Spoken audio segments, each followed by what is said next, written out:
हज़रत सैयदना अबू हुरैरा रज़ियल्लाहु ताला अन्हु खां रिवायत आहे, फरमाए थो त मुंहिंजे महबूब करीम सल्लल्लाहु अलैहि वसल्लम फरमायो, इन मिम्मा यलहकुल मुअमिन मिन अमलिही व हसनातिही बाद मौतिही, बेशक मोमिन खे उन जे मरण खां पोइ जन अमलनि ऐं नेकियुनि जो अजुर मिले थो उहे ही आहिनि। नंबर पहिरियों, इल्मन अलमहू व नशरुहू, अहिड़ो इल्मु जेको उन सिखियो ऐं उनखे ॿियनि ताईं फैलायो। नंबर ॿ, व वलदन सालिहन तरकहू, ऐं सालिह औलाद पंहिंजे पुठियां छॾियईं जेको उन जे लाइ दुआ सदकात ख़ैरात वग़ैरह कंदो रहे थो।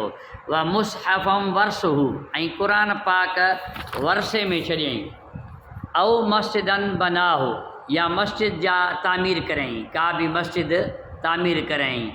औ बैतन ले इब्न सबील बनाहो, या मुसाफ़िरनि जे लाइ आराम जो मुसाफ़िर खानो बनाईं, यानी जेके मुसाफ़िर आहिनि उन्हनि जे लाइ मुसाफ़िर खानो रहण जी जाइ बनाईं।